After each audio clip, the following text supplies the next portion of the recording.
आज का हमारा विषय है गुरुकुल शिक्षा प्रणाली कि हम कुछ पिछले युग के अंदर आपको ले जाते हैं। आज से जो है सैकड़ों वर्ष पुराना, जो कि आदर्श शिक्षा प्रणाली थी कि हमारे पुराने जमाने में भारतीय संस्कृति के अंदर 4 जो है वो वर्ण हुआ करते थे, ब्राह्मण, क्षत्रिय, वैश्य और शूद्र।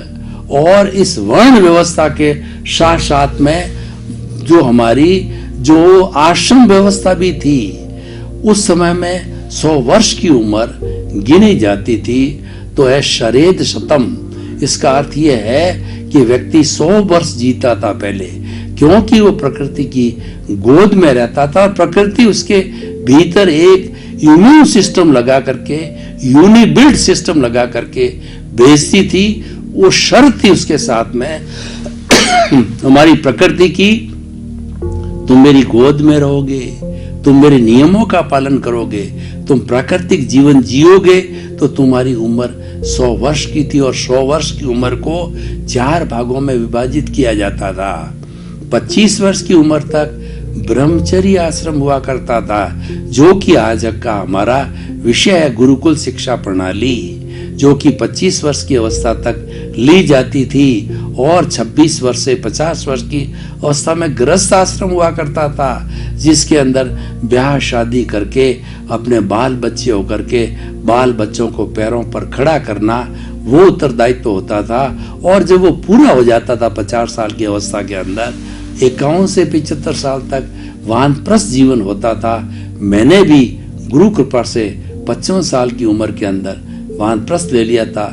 20 वर्ष से वानप्रस्थ जीवन बड़े आनंद के साथ जी रहा हूँ। वानप्रस्थ का अर्थ होता है घर में रहते हुए, घर से दूर, वो परार्थ की चेतना पे काम करता है, वह परस्परोपग्रह जीवनान की चेतना से काम करता है, और वह जो है live and let other lives के फॉर्मूले पर चलता है। और 51 वर्ष से और 75 वर्ष से 100 ईयर्स तक जो है वह संन्यास आश्रम हुआ करता था।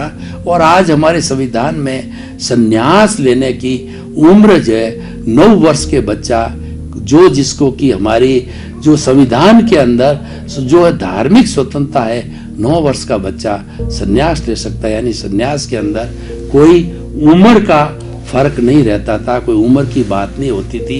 ये तो हमारी आश्रम व्यवस्था के अंदर बताया गया संन्यास आश्रम का मैच्योरिटी होने पर। तो भाई और बहनों, पहला आश्रम जो हमारा है ब्रह्मचर्य आश्रम, वह गुरुकुल एजुकेशन से जुड़ा हुआ था, गुरुकुल शिक्षा प्रणाली से जुड़ा हुआ था।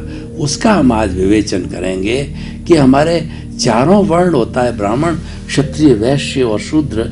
इनके अलग अलग गुरु होते थे और वो अलग अलग तरह की शिक्षा देते थे। सब गुरुओं के आश्रम हुआ करते थे, और इन आश्रम के अंदर जो है जिसको जैसी शिक्षा लेनी होती थी वो सभी तरह के विद्यार्थी जाते थे, और वो शम और श्रम के जो है सिद्धांत के ऊपर काम करते थे, उन गुणों को प्राप्त करते थे। विद्या ददाति विनयम के गुण पर प्राप्त होते थे, उनको गुण दिए जाते थे। मुख्य पुरानी शिक्षा प्रणाली गुरुकुल में और आजकल की शिक्षा प्रणाली में अंतर यह है कि पुराने समय में शिष्य और गुरु परंपरा बहुत ही सुंदर थी, और उस परंपरा के अंदर रह करके जो है वो गुरु अपने उसको शिष्य को बच्चे के समान समझ करके, पुत्र के समान समझ करके उसको सभी तरह की जो शिक्षा का वो जैसे अधिकारी है, ब्राह्मण है तो ज्ञान दिया जाता था, क्षत्रिय है तो उसको जो सुरक्षा यानी जो है सैन्य बल वगैरह, तीर भाला और पिस्तौल ये सिखाया जाता था, वैश्य है उसको कृषि असी मसी और कृषि यानी खेती बाड़ी का काम है, और जो है बिजनेस का काम है, लेन देन का काम सिखाया जाता था। शूद्र है उसको सारी सेवा का कार्य जो है शूद्र को दिया जाता था। समाज में जितनी सेवा होती थी शूद्र करता था। और उस गुरुकुल एजुकेशन में सबसे बड़ी व्यवस्था यह थी कि सबके गुरुओं के आश्रम है नदी के तट पर बसे हुए होते थे और पर्वतों की गोद में होते थे, और वहां पर हरियाली और वहां पर चहकते हुए जो चिड़िया, मोर और पशु पक्षी सभी वो वहां नाचते रहते थे। पूरा प्राकृतिक जीवन, हरियाली का जीवन सीनरी का जीवन, उस प्रकृति के बीच में रह करके स्वयं सारा कार्य अपने हाथ से करना, यानी लकड़ी भी जो है वो बाहर से लाना, भोजन पकाना उस लकड़ी से करना, और जो है सब मसाले वगैरह आटा वगैरह खुद हाथ से तैयार करना, पूरा जीवन श्रमशील होता था। तो उस प्रकृति गोद में श्रमशीलता के वातावरण में रह करके बच्चा जो है उदंड नहीं होता था।